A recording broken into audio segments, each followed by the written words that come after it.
Bonjour, bienvenue.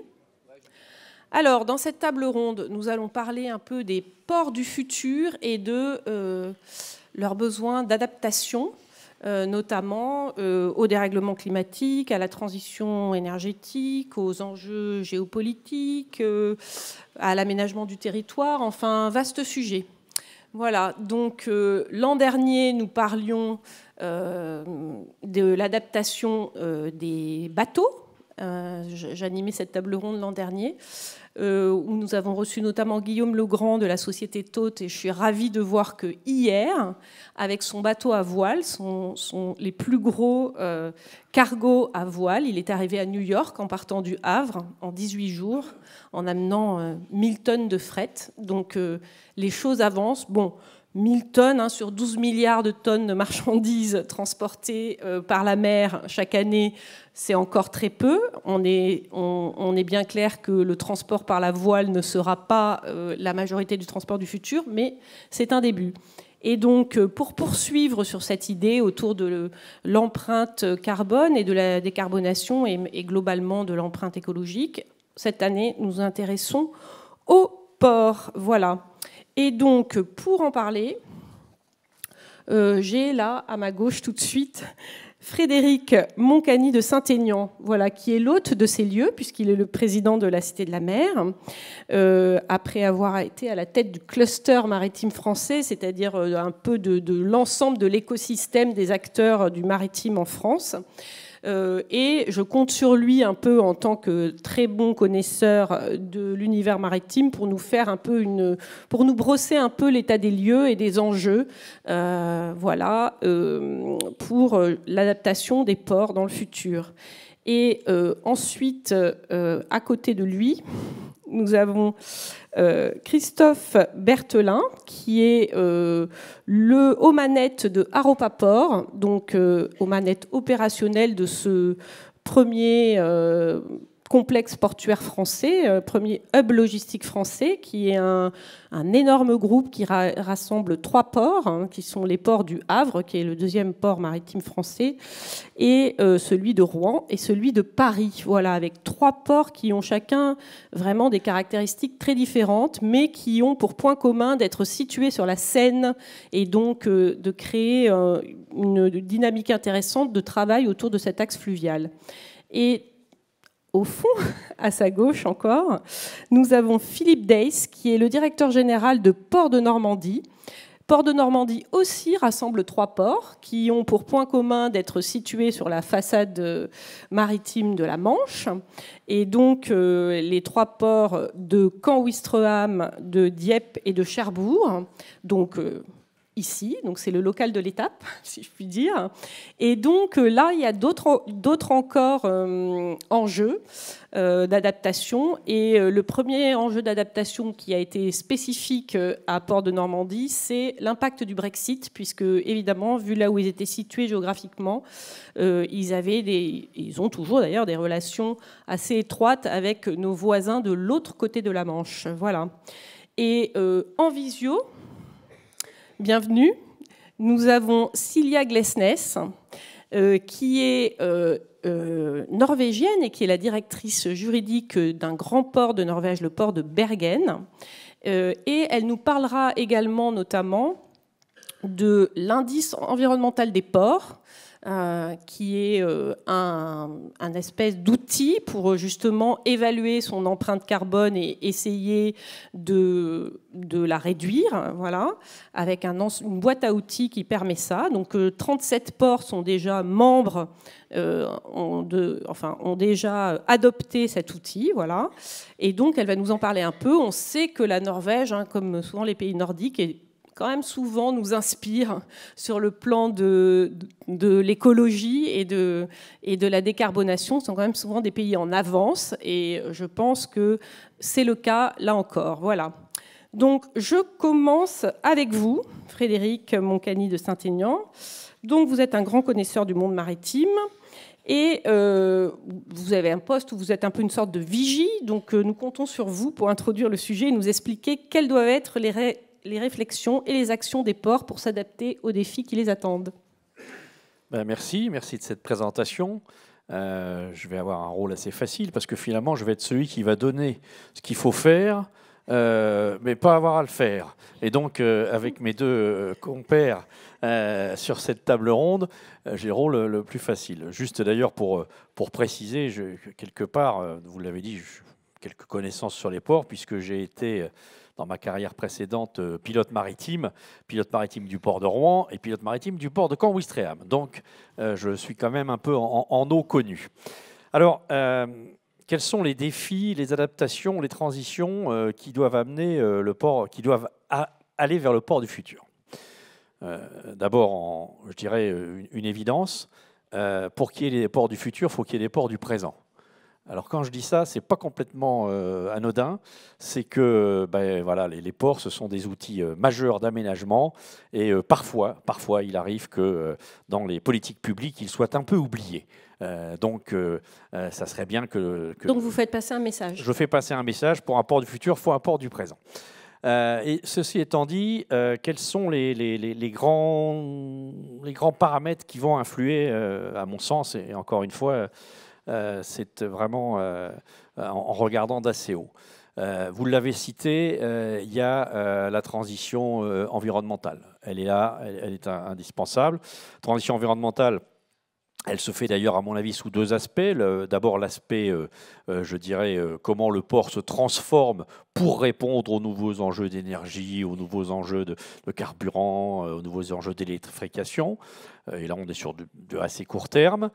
Et comment aussi le port répond aux défis climatiques qui est la montée des eaux, qui est les trombes marines, les événements climatiques de plus en plus fréquents. Ça a été montré ce matin, de plus en plus fort. Et donc là, c'est effectivement comment le port s'adapte. Quand je dis le port, j'aurais peut-être dû commencer par ça. Il y a des ports. Et en fait, là, on va évidemment se centrer, et c'est bien normal, sur les ports de commerce. Mais il y a aussi les ports de plaisance et il y a aussi les ports de pêche. Alors, ils n'ont pas tous forcément les mêmes défis, les mêmes enjeux, mais il ne faut pas les oublier. Et je suis sûr que mes camarades auront à cœur d'y venir. Donc, premier défi, le défi environnemental. Comment on traite tout ça? Parce que vous l'avez dit, l'année dernière, vous avez accueilli la modification du transport maritime dans sa transition écologique. Ça veut dire quoi? Ça veut dire que c'est des bateaux nouveaux qui viennent, avec des connexions nouvelles, avec des appareaux nouveaux, et qui doivent venir chercher de l'énergie qui, pour l'instant, n'existe pas ou n'est pas encore stockée sur les ports et dont on ne sait pas très bien comment on va la distribuer. On parle d'ammoniac, on parle de méthanol, on parle de e-carburant, on parle d'hydrogène, on commence même à parler de nucléaire dans la propulsion des navires. Et donc tout ceci, c'est une adaptation absolument majeure, parce qu'aujourd'hui, on sait en gros souter du produit fossile. Donc c'est cette première adaptation. Deuxième adaptation, c'est une adaptation là aussi stratégique. Parce qu'on voit bien, dans le monde complexe que nous vivons, où les bouleversements géostratégiques sont quand même majeurs, comment l'Europe, on va peut-être se placer à l'échelle de l'Europe et donc à l'échelle aussi de la France, comment l'Europe s'organise pour que ces ports restent des ports stratégiques. Chacun peut-être ici le sait, mais il y a un certain nombre de ports européens qui sont acquis par des Chinois. Bon. C'est une question qui se pose aujourd'hui. Le Pirée, Hambourg. Voilà, Venise, enfin voilà, il y en a un certain nombre, Gênes, etc. Donc là aussi, quelque chose à regarder. Troisième enjeu, à mon avis, c'est également l'enjeu de l'acceptation sociétale des ports. Et là, je parle sous le contrôle d'Aropa, sous le contrôle du Havre, c'est comment la ville est dans le port. On a le port était dans la ville. Et puis, depuis 3 décennies, les ports ont quitté la ville. Et donc, par contre, ils vont avoir besoin pour cette transition de revenir. Et donc, comment on fait pour que les citadins, les citoyens acceptent ce port dans la ville? Et là, c'est une forte action de l'Association internationale Ville-Port, qui est née au Havre, par Antoine Ruffnac et qui est maintenant présidée par Édouard Philippe. C'est vraiment comment on fait mieux connaître à nos citoyens l'importance du port sa transition. Ce n'est pas qu'un endroit sale, c'est un endroit industriel, et comment on avance. Et puis je ne serai pas plus long sur la quatrième transition que je vois, c'est la ressource humaine. La ressource humaine, pourquoi? Parce que d'abord, on a de plus en plus de mal à trouver des acteurs portuaires, hein, et je laisserai à mes camarades le soin de développer ça s'ils le veulent, et aussi la formation, parce que je parlais de nouveaux carburants, je parlais de nouveaux appareils, etc. Et ça va induire des enjeux de formation qui sont extrêmement importants, formation, attractivité, et là évidemment c'est avec ma casquette de président de l'École nationale supérieure maritime que je m'exprime. Voilà. Très bien, je vous remercie. Alors, je vais partir tout de suite en Norvège et je vais introduire Silja Glesnes. I hope I have your name well. Welcome and thank you to be with us today. Donc, Silja ne parle pas français, elle va répondre en anglais et il y a une traduction qui est disponible. Voilà, donc... Silja, la Norvège est souvent un pays leader en matière environnementale, donc c'est toujours instructif de voir ce qui s'y passe et de s'en inspirer. Que pouvez-vous nous dire sur les enjeux qu'il y a pour le port de Bergen et plus globalement sur cet Environmental Port Index que vous avez, qui a été mis en place par plusieurs gestionnaires de ports et des municipalités norvégiennes et que vous espéreriez voir devenir international et qui peut être un moyen au moins de comparer, d'avancer et de devenir et d'entrer dans les choses pratiques, je dirais.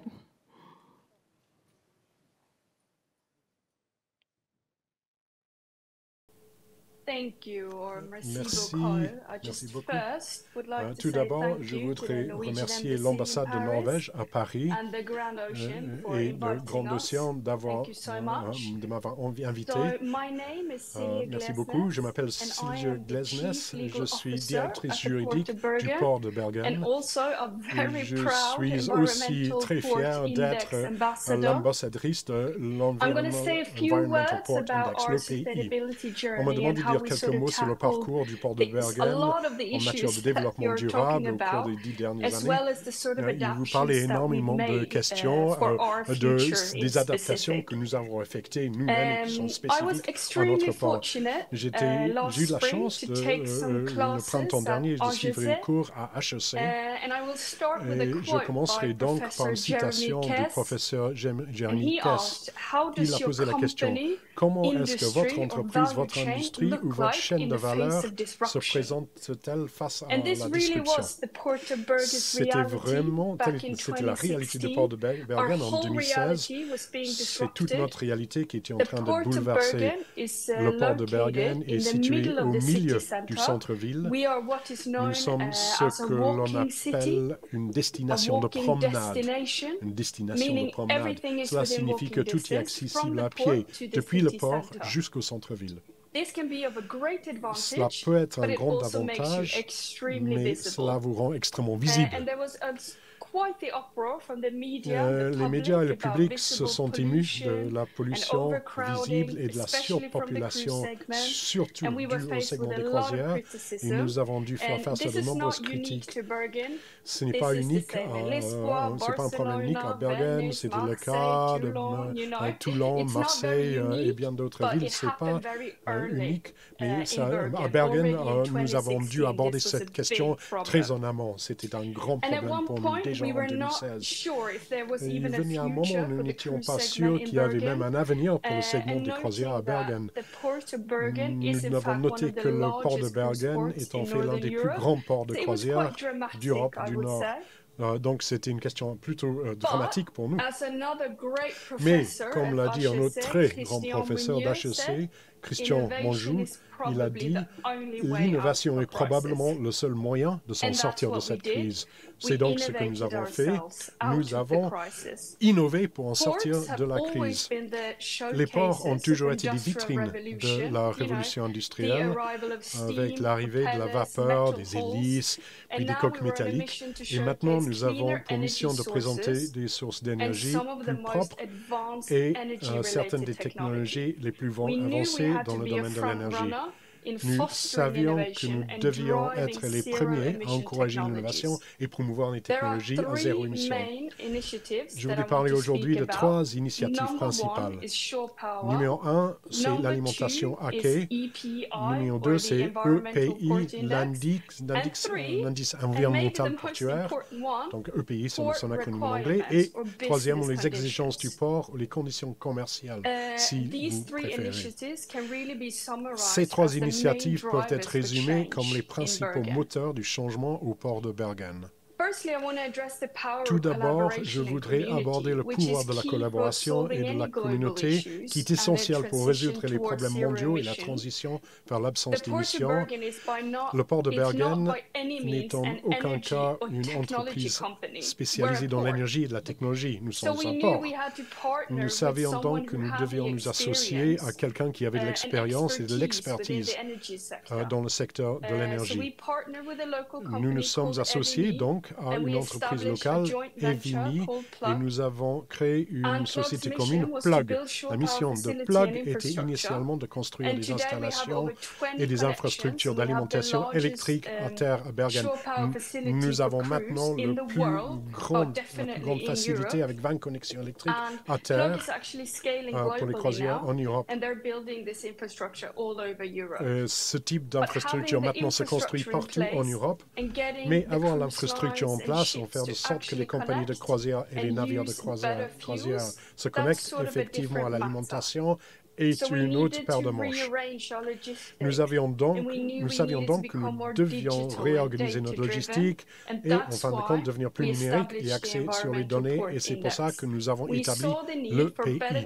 Nous avons vu le besoin pour une meilleure solution pour mesurer les émissions de CO2, de NOx et de SOx, l'utilisation de l'alimentation électrique à terre, l'utilisation de systèmes de traitement de gaz d'échappement et la consommation de carburant, et tout a été fait conformément au principe bien connu du pollueur-payeur. Le pays a été un grand succès. L'année dernière, nous avons vu que le CO2 émis par des navires a été réduit de 14% par escale. L'âge moyen des navires des croisières à Bergen est passé de 18 à 13 ans. C'est un système très sophistiqué, mais il est très simple comme outil au niveau de son utilisation. Et il est conçu pour aider les armateurs et les opérateurs portuaires à collecter les données et surveiller les émissions afin de vous pouvez établir le cap pour se diriger vers un changement plus positif. Nous utilisons l'EPI pour calculer les émissions futures de navires spécifiques. On était à Marseille, à Toulon. Plus tôt cette année, ils n'ont pas de EPI. Toulon commence à mettre en service leur facilité de puissance à terre.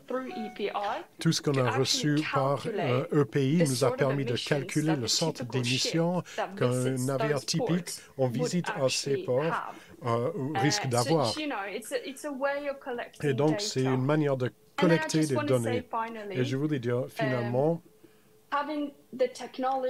avoir de la technologie, les solutions et l'infrastructure est une chose. Mais comme a été énoncé initialement ici aussi, c'est aussi une question de cadrage politique, c'est une question de réglementation et d'exigence. Et je pense que si on n'établit pas des exigences au niveau des ports et son courage au niveau des exigences établies par chaque port, il sera très difficile de persuader les armateurs et les sociétés de croisière d'agir de la manière que nous recherchons. Et donc, il est très important que les ports soient courageux. Il faut établir des normes. C'est ça que... Je pense que j'ai parlé assez. Je ne vais pas lire tout ce que j'ai préparé, mais je voudrais simplement dire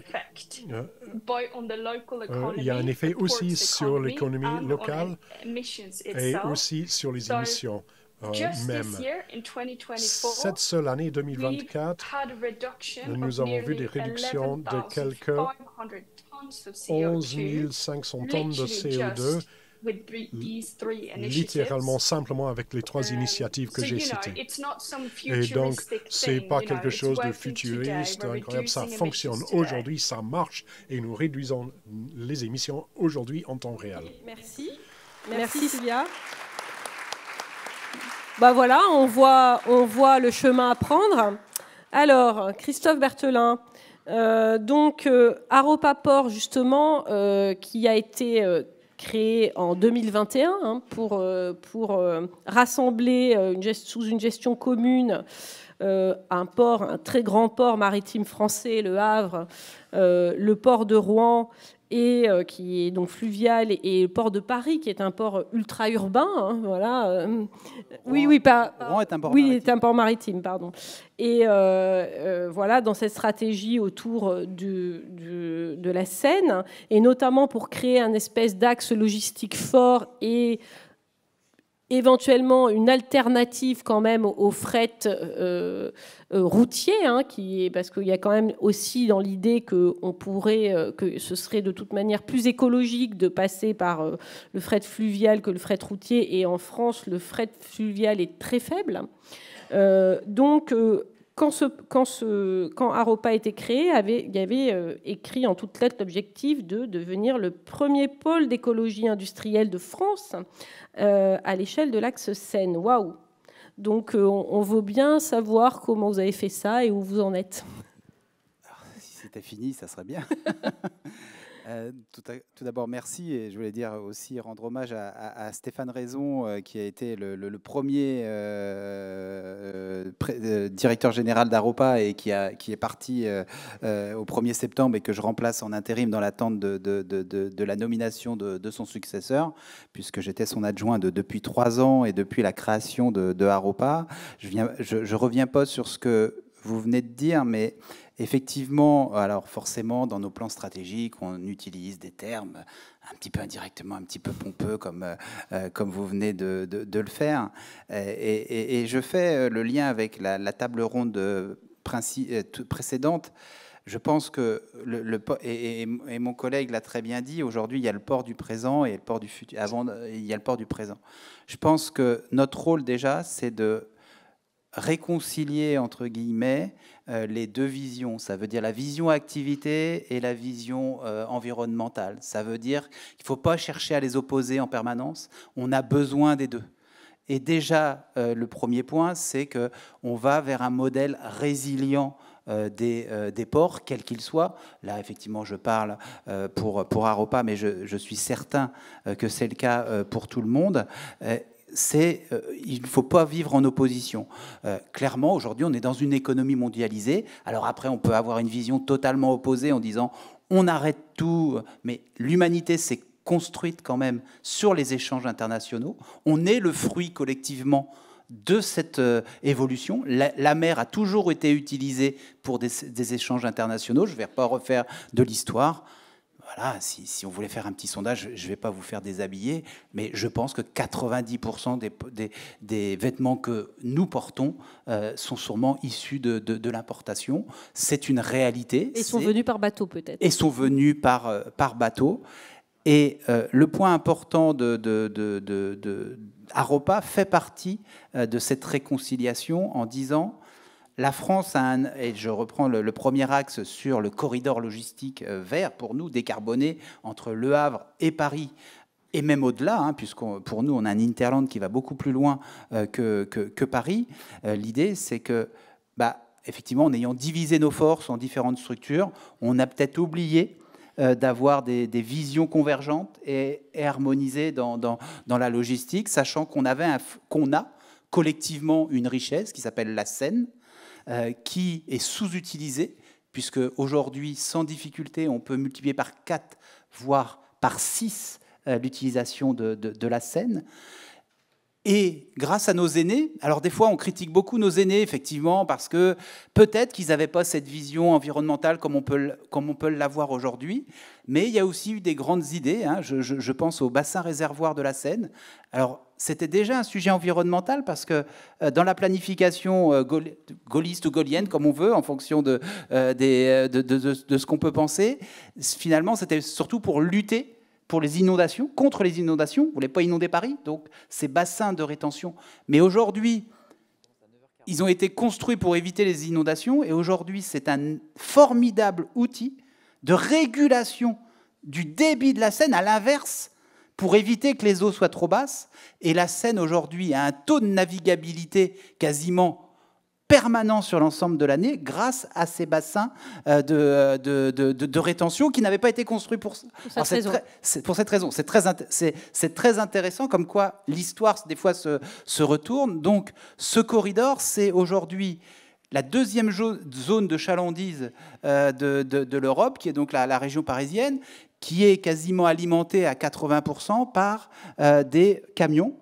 Donc aujourd'hui, l'idée, c'est bien d'optimiser cette voie fluviale et aussi la voie ferroviaire pour aller plus large, au-delà de la sphère francilienne.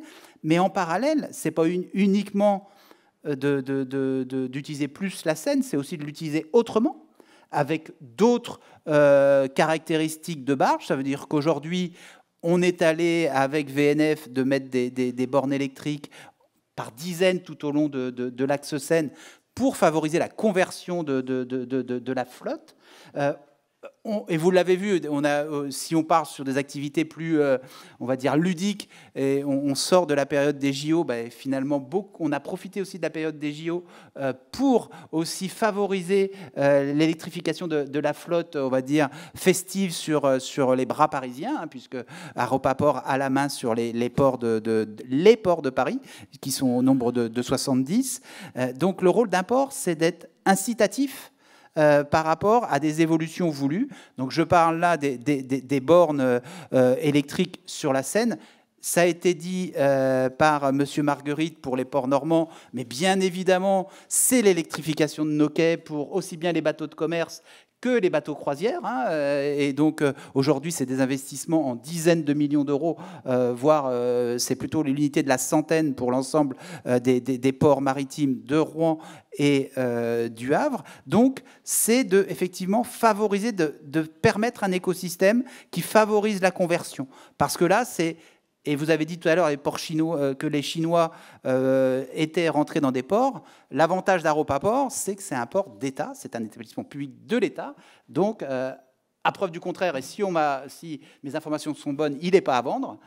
Et la politique publique, c'est d'être pouvoir inciter les choses. Ça veut dire qu'aujourd'hui, on fait une réduction sur les containers de droit de port qui passent par le fleuve.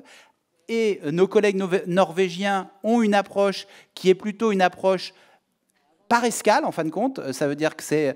Nous, on a plutôt une approche par bateau. Ça veut dire eux, c'est l'EPI, et nous, c'est l'ESI. Ça veut dire que c'est bien... on a une approche par rapport au bateau, ça veut dire par rapport au mode de propulsion, et on fait des remises de droits de port en fonction de la propulsion des bateaux. Et je vous annonce que, par exemple, l'année dernière, à notre budget, on avait 250 000 € de remise, qui paraissait assez faible. On va passer dans le budget 2025 à 1,5 million. C'est une étape, mais on passe déjà de 250 000 à 1,5 million. Ça veut dire que... Donc ça, c'est des remises que vous faites à des bateaux qui auraient une propulsion GNL, électrique. Exactement. Ça veut dire que c'est le rôle incitatif de l'acteur public de dire, si vous venez chez nous avec une propulsion... Si vous êtes vertueux. Vous êtes vertueux. À la fin, on vous rend des droits de port. Donc ça, c'est l'acteur public. Et le second volet, avant de passer là, c'est le rôle d'aménageur. C'est très important que, et ça a été dit aussi, il a tout dit en 5 minutes, donc c'était. Mais un port, c'est aussi un territoire portuaire.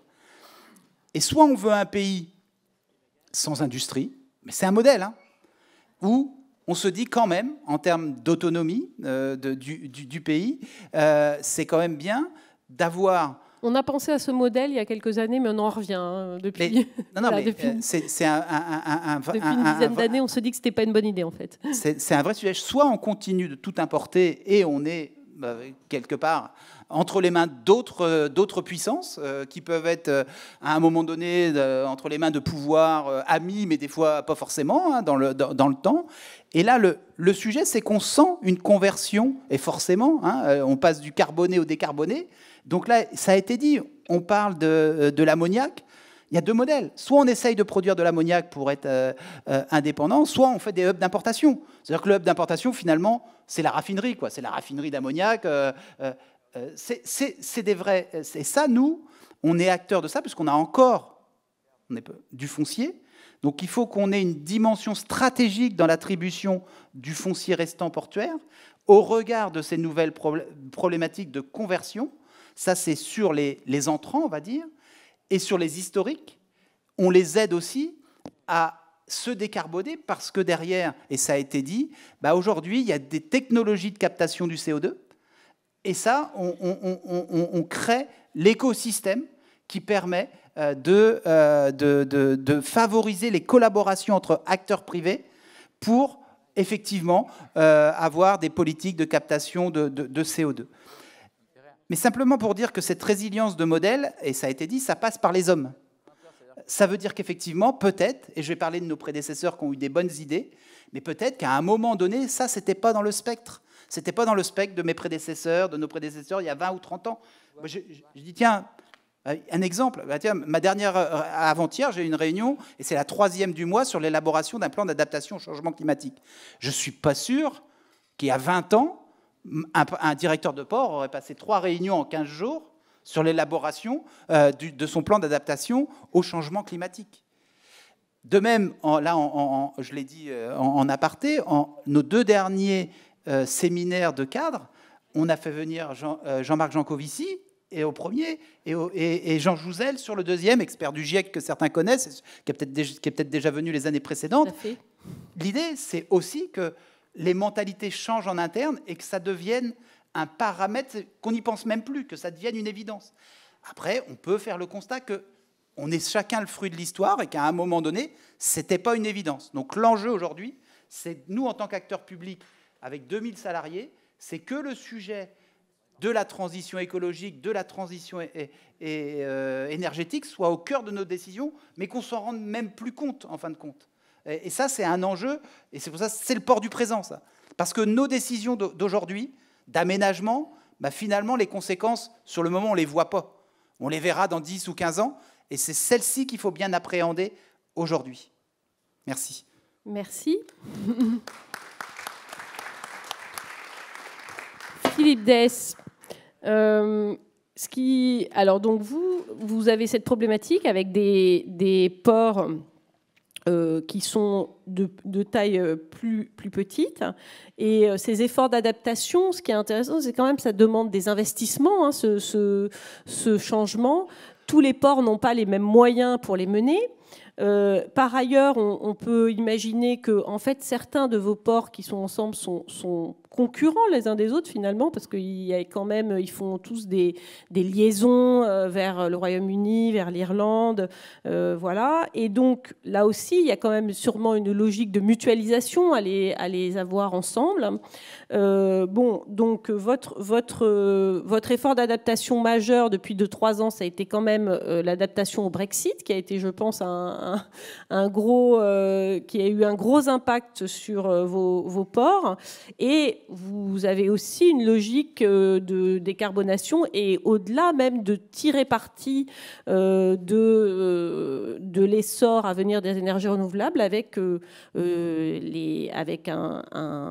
diversification qui est possible pour vous. Je pense évidemment à l'éolien marin, dont je sais que vous développez ça, notamment à Cherbourg. Parlez-nous-en un peu. Merci aux organisateurs et au public. Effectivement, donc on est sur une taille, vous l'avez souligné, de ports bien plus petits. On est néanmoins sur des thématiques qui restent internationales, puisque on est aujourd'hui, vous parlez de l'éolien, on travaille sur l'éolien français, mais également Grande-Bretagne, Irlande. On travaille aujourd'hui, on va mettre en service dans quelques mois une ligne ferroviaire entre la péninsule ibérique et Cherbourg. On a globalement sur le port de Cherbourg également, vous avez la première porte d'entrée sur le territoire du continent pour l'Irlande, avec des trafics qui ont explosé justement après le Brexit. Et ce qui est intéressant pour moi par rapport à tout ce qui vient d'être dit, c'est cette dimension territoriale d'un port qui est à taille humaine, qui traite des thématiques qui sont à la fois locales, nationales, internationales, mais dont la gouvernance est clairement en prise avec le territoire. C'est-à-dire qu'en fait, David Marguerite est intervenu lors de ces journées. David Marguerite est président de la société d'exploitation. Lorsqu'un industriel veut s'implanter sur le port de Cherbourg ou qu'un industriel, par exemple, veut développer une ligne ferroviaire, eh bien, il vient voir le politique à la fois pour l'aspect industriel, développement économique, mais il a des thématiques, lui, pour ses salariés, de transport en commun, d'école, de logement. Et puis, le politique, il a le lien avec la population qui, elle, vit au jour le jour les nuisances potentielles qui peuvent être amenées ou le développement économique qui peut être amené. Lorsque Frédéric Moncani évoquait l'acceptabilité sociétale, on est clairement sur des ports territoriaux à cette échelle-là, quand... À une époque, Alain Juppé, quand il était maire de Bordeaux, disait le problème du port autonome, c'est qu'il est trop autonome. On ne peut pas se permettre ça sur un port territorial. La notion d'interface ville-port, elle est uniquement géographique, mais il n'y a pas c'est pas institutionnel, c'est-à-dire qu'il y a une continuité pure et parfaite. Donc tout ça nous amène effectivement à la façon dont ces ports ont été récupérés de la part de l'État. Ils sont décentralisés en 2007. Vous avez une première phase d'investissement colossaux pour remettre à niveau les infrastructures et des investissements spécifiques pour développer ce qui était et ce qui reste le trafic essentiel de nos trois ports, Caen-Ouistreham, Cherbourg et Dieppe. C'est le transmanche, effectivement, vous l'avez évoqué, une liaison Dieppe-Nouaven, une liaison Ouistreham-Portsmouth et des liaisons depuis Cherbourg, soit vers Portsmouth, Poole, Dublin ou Rosslare. Arrive le Brexit qui nous amène à réaliser des investissements colossaux pour pouvoir attester de la qualité des phytosanitaires et vétérinaires de ce que nous recevons, avec des thématiques qui vont très loin. Il a fallu un jour qu'on sache combien on importait de poussins de moins d'un jour. Le port du Havre avait eu la même thématique puisqu'il est aussi sur le transmanche. On va avoir demain une deuxième couche en matière de procédure, puisque l'Union européenne met en place un dispositif d'entrée-sortie qui va imposer à tous les ressortissants des pays tiers, traduisez pour nous les Anglais, à réaliser un dossier biométrique lorsqu'ils rentreront sur le territoire. Il faut avoir les empreintes des 4 doigts de la main droite sans le pouce. Il faut prendre une photo d'identité du visage, tout ça sans faire sortir personne de la voiture, parce que le code Schengen nous interdit de faire sortir les gens de la voiture. Donc si vous arrivez à 5 heures du matin, il fait nuit, il pleut, vous êtes le 5e passager au milieu, là derrière, eh bien il faut quand même qu'on réussisse à vous prendre en photo, que ça soit une photo d'une qualité irréprochable, type photo d'identité, qu'on envoie tout ça sur les bases de données européennes, que ça revienne à temps pour que le douanier ou l'agent de la PAF à Cherbourg puisse tamponner et dire « Ok, vous pouvez rentrer ». On est dans ce système où finalement il faut qu'on s'adapte, mais pas seulement pour être mieux intégré, pour développer notre acceptabilité sociétale ou pour développer une réduction de notre empreinte environnementale ou pour développer notre activité. Non, il faut qu'on s'adapte à des procédures qui sont parfois un petit peu lunaires, et j'ose le dire, c'est le cas pour celle-ci. Et puis, un port territorial, il ne se développe pas hors sol, et donc c'est bien l'activité locale. Moi, mon boulot, c'est pas de remonter du dividende au ministère des Finances, c'est de développer l'emploi et la valeur ajoutée sur le territoire. Et donc, il y avait une opportunité extraordinaire. En 2008, on commence à dire on va développer les champs éoliens. On lance des appels d'offres. Hervé Morin était au gouvernement, il me le dit souvent. J'étais au gouvernement quand on a lancé les appels d'offres et tout ça a démarré en 2021. En 2015, Port de Normandie est prêt, notamment à Cherbourg. On a investi 100 millions d'euros pour développer ce qui est encore à ce jour, je pense, l'une des plus belles plateformes portuaires pour les EMR en France. Et c'est resté vide pendant 7 ans. Mais vide, quand je dis vide, c'est qu'on craignait même que ça devienne une zone Natura 2000. Il n'y avait rien du tout. Par contre, quand c'est parti du feu de Dieu. Et du jour au lendemain, on a complètement explosé l'activité. Et ça, c'était effectivement très, très important. Demain, et sur le port de Dieppe notamment, on peut avoir la même explosion d'activité, le même développement fulgurant avec la construction des EPR. Et donc, voilà, les ports sont aussi toujours à naviguer entre l'intérêt local, l'intérêt économique, la soutenabilité des investissements. Quand on a évoqué pratiquement une centaine de millions d'euros pour s'adapter, pour développer l'alimentation électrique, on est sur Port de Normandie à 40 millions. Donc c'est pour nous également énorme. Mais voilà, on est aussi sur ces démarches-là qui sont souvent très très chères, qui ne génèrent pas nécessairement une activité particulière, mais on est sur cette soutenabilité. Je dirais qu'on développe aussi, au-delà du fait qu'on s'adapte à l'évolution de la flotte, on essaie aussi de travailler sur la décarbonation de nos filières. J'évoquais tout à l'heure la création de la ligne ferroviaire, de l'autoroute ferroviaire entre la péninsule ibérique et Cherbourg. Ça va enlever 25 000 poids lourds de la route et c'est une action importante. On a essayé de développer avec nos collègues du Havre, même si c'est compliqué, une navette fluvio-maritime entre Port-de-Mille et puis les terminaux de Caen, ou entre Gennevilliers et Caen. Ça reste compliqué, mais je ne désespère pas. Et puis on travaille, comme d'autres, sur la régénération de certaines voies maritimes. Enfin, vous l'avez souligné, on vient d'en parler, on est tous, plus ou moins, que ce soit Le Havre, Cherbourg, Brest, on est tous sur cette filière des énergies marines renouvelables et c'est aussi une contribution des ports à la décarbonation globale du paysage français, avec des évolutions, bien entendu, avec pas mal d'avenir et on s'investit lourdement là-dessus. Merci. Alors, je vais relayer quelques questions du public et notamment, je vais me permettre d'étendre un peu une question qui m'est posée. Quel budget, Silja Glesnes, est-il nécessaire pour réaliser un programme comme à Bergen ? Et j'aimerais étendre ça parce qu'évidemment, on a bien compris que ces investissements qui consistent à électrifier les ports, à créer... en plus, les technologies ne sont pas matures. Est-ce que ça va être l'ammoniac ou l'hydrogène ou le GNL ou d'autres nouveaux carburants ? Comme vous l'avez dit, il faut quand même pouvoir se permettre de rester pendant 7 ans avec un investissement qui est à vide et puis tout à coup, finalement, il porte ses fruits. Bon, voilà. Donc, on comprend bien que dans cette transition, il va y avoir besoin d'investissements exceptionnels, d'une ampleur de millions exceptionnels. C'est pas avec vos petits bras musclés, si je puis dire, que vous allez réaliser ça tout seul. Donc, on comprend qu'il doit y avoir quand même une politique publique, et dans cette politique publique, il faut que d'accompagnement, y compris financier, pas seulement, et comme vous le disiez, sachant qu'il faut la maintenir sur 10 ou 15 ans, il faut quand même une certaine visibilité.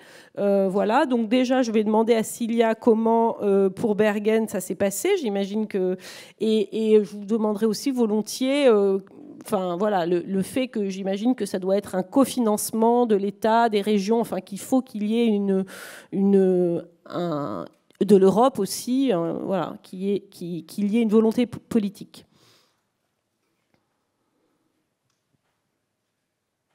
Silja. Thank you.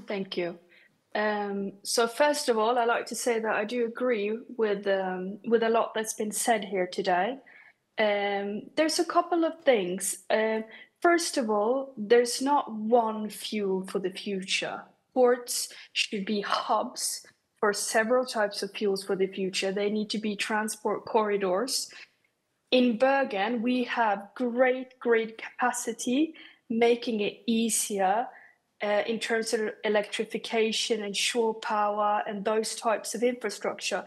That is not the case, in a lot of French ports. There might be a different solution that works better. What I think is important, though, is EPI it's a reporting tool, but it's also an incentive system. We want to incentivize the users of the port to actually use the infrastructure that you invest in.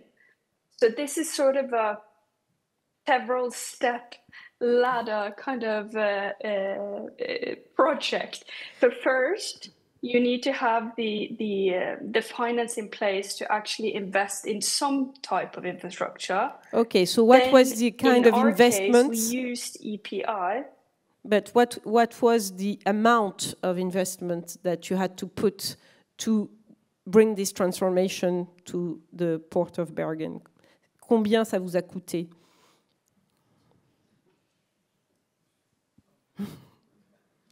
So basically, EPI in itself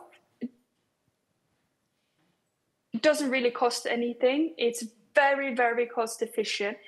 Also for the ports that are joining today, Orkney Harbour has joined, Montrose in Scotland. It's very cost efficient. In terms of the shore power facility, voilà. I would say that when we started out back in 2016, the first plant was around 30 million euros, maybe even less.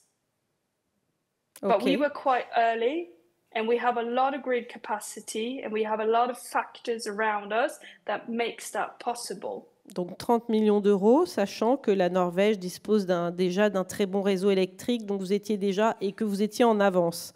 Donc voilà. Christophe Berthelin. Alors, moi, je vais répondre sur l'autre volet par rapport aux 7 ans. Donc, clairement, j'ai parlé tout à l'heure de dire qu'on devait être en capacité d'être des acteurs de la transition énergétique et de préparer les terrains pour... Aujourd'hui, on a à peu près 400 hectares qu'on est en train de préparer. Le coût d'aménagement, c'est 1 million à l'hectare. Donc, je ne vais pas vous donner le chiffre. Oui, ça va, on va faire le calcul. Donc, voilà. Et pour répondre à mon collègue, en matière de financement, chaque année, je suis allé voir à Bercy pour qu'ils ne prennent pas de dividendes. Donc, ça fait 3 ans que nous avons des résultats positifs et que l'État ne prend pas de dividendes en contrepartie de notre effort d'aménagement. Mais bon, peut-être que 30 ans à Bercy me concernant, ça aide. Mais ce que je voulais dire, c'est ces 400 millions, bah, il y en a une partie, c'est important aujourd'hui, ça veut dire que c'est pour purger, parce qu'aujourd'hui, ces nouvelles industries, elles seront portées par le privé. Ce n'est pas l'État qui va construire une entreprise sur l'hydrogène, sur l'ammoniac. Par contre, notre rôle, c'est on va dire, d'amener des terrains qu'on appelle quasiment clés en main et purger de toutes les autorisations. Et aussi, on prend sur nous, entre guillemets, de faire les mesures compensatoires. Hein. Ne pas oublier qu'on est dans une politique sur les aménagements, c'est de RC, hein, éviter, réduire, compenser. Bah, évidemment, quand on veut réindustrialiser le pays, on est plus sur le compenser, puisque derrière, on amène de la nouvelle. Donc, nous, par exemple, on vient de passer une convention avec le Conservatoire du Littoral pour donner des fonds au Conservatoire du Littoral pour améliorer la fonctionnalité des terrains du Conservatoire du Littoral, qui n'a pas forcément les moyens. Mais nous, finalement, ça nous sert de contrepartie, entre guillemets, et c'est en ça qu'on a un gagnant-gagnant. Ça veut dire que certes, on peut faire venir des nouvelles industries dans ce cadre-là, et c'est nécessaire pour le pays. Et de l'autre côté, on met des fonds pour augmenter la fonctionnalité de terrains écologiques, parce qu'il n'y a pas forcément les fonds là où c'est nécessaire. D'accord. Mais on est d'accord que, je vais passer ensuite à Philippe Deiss, mais on est d'accord que tout ça, il faut quand même qu'il y ait un accompagnement politique, il faut qu'à un moment, la politique publique trouve que c'est important de faire ça, quoi. Absolument, je vous disais, notamment sur les ports territoriaux, tout cela est très intégré, et l'investissement sur la décarbonation des escales de croisière, c'est aussi une façon de faire accepter à la population ces escales-là. Il n'y a pas seulement l'aspect économique et les retombées économiques sur le territoire de l'escale de croisière, il y a un impact environnemental qui peut être très fort, même s'il est moins fort sur la Manche que sur la Méditerranée, pour tout un tas de raisons, et notamment réglementaires. Mais on a aussi une question de quasiment de survie de ces escales. On ne pourra pas maintenir ces escales dans la situation où elles se trouvent. Et donc, il y a un choix du politique d'affecter de l'impôt, puisqu'il faut dire les choses telles qu'elles sont, d'affecter de l'impôt à la réduction, parce qu'au global, l'équation est gagnante. Bien, écoutez, merci beaucoup. Merci à vous.